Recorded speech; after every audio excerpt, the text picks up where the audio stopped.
ناظرین کرام، کربلا کی سرزمین اب تاریخ کے سب سے عظیم امتحان کی گواہ بننے والی تھی۔ ہر گزرتا لمحہ ایک نئے فیصلے کی طرف بڑھ رہا تھا۔ صحرا کی خاموش فضا، گرم ریت اور دور تک پھیلا سکوت، یہ سب آنے والے دن کی سنگینی کا احساس دلا رہے تھے۔ حضرت امام حسین کے خیموں میں سکون بھی تھا اور اللہ تعالی پر کامل یقین بھی۔ دوسری طرف کربلا کے میدان میں موجود لشکر کی تعداد بڑھتی جا رہی تھی۔ ہر آنے والے دن کے ساتھ گھیرا مزید مضبوط ہوتا جا رہا تھا، لیکن حضرت امام حسین کے چہرے مبارک پر نہ خوف تھا اور نہ بے پریشانی، بلکہ حضرت امام حسین ہر لمحہ اپنے ساتھیوں کی ہمت بڑھا رہے تھے اور انہیں اللہ تعالی کی رضا کی طرف متوجہ کر رہے تھے۔ ناظرین کرام، روایات کے مطابق جب حالات مزید سخت ہونے لگے تو حضرت امام حسین نے اپنے ساتھیوں کو جمع فرمایا۔ حضرت امام حسین نے اللہ تعالی کی حمد و ثنا بیان کی اور اپنے رفقا کی وفاداری کو سراہا۔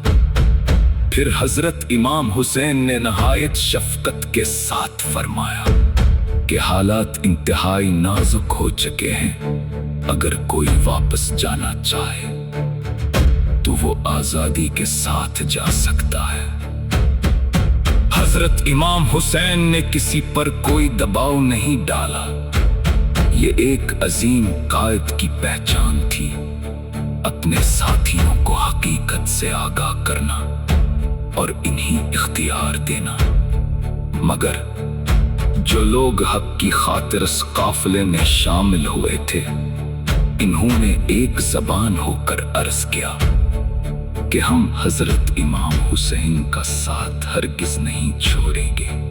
یہ وفاداری صرف الفاظ نہیں تھی، بلکہ ایمان کی مضبوطی کا اعلان تھی۔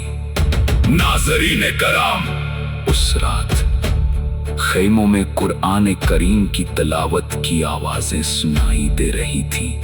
دعا، استغفار اور عبادت کا ماحول تھا۔ ہر شخص اپنے رب کے سامنے جھکا ہوا تھا۔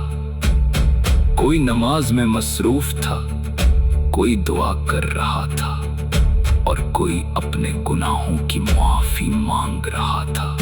یہ منظر ہمیں یہ سبق دیتا ہے کہ مومن مشکل ترین حالات میں بھی اپنے رب سے تعلق مضبوط کرتا ہے۔ حضرت امام حسین نے اپنے اہل بیت کو صبر کی تلقین فرمائی اور اللہ تعالی پر کامل بھروسہ رکھنے کی نصیحت کی۔ حضرت امام حسین جانتے تھے کہ آنے والا دن اسلامی تاریخ کا ایک عظیم باب بننے والا ہے، لیکن اس کے باوجود حضرت امام حسین کے لبوں پر شکوہ نہیں تھا، بلکہ ہر حال میں اللہ تعالی کی رضا پر راضی رہنے کا جذبہ تھا۔ ناظرین کرام، شب عاشورہ صرف ایک رات کا نام نہیں، یہ صبر، عبادت، وفاداری اور اللہ تعالی پر کامل یقین کی علامت ہے۔ یہ رات ہمیں سکھاتی ہے کہ جب دنیا کے تمام سہارے ختم ہو جائیں، تب بھی اللہ تعالی پر بھروسہ کبھی ختم نہیں ہونا چاہیے۔ انشاءاللہ اگلی قسط میں ہم بیان کریں گے یوم عاشورہ کا آغاز، حضرت امام حسین کے آخری خطبات اور وہ تاریخی لمحات جنہوں نے واقعہ کربلا کو ہمیشہ کے لیے تاریخ کا عظیم ترین باب بنا دیا۔ اگر آپ کو ہماری یہ تاریخی سیریز پسند آ رہی ہے تو ویڈیو کو لائک کریں، اپنے دوستوں کے ساتھ شیئر کریں۔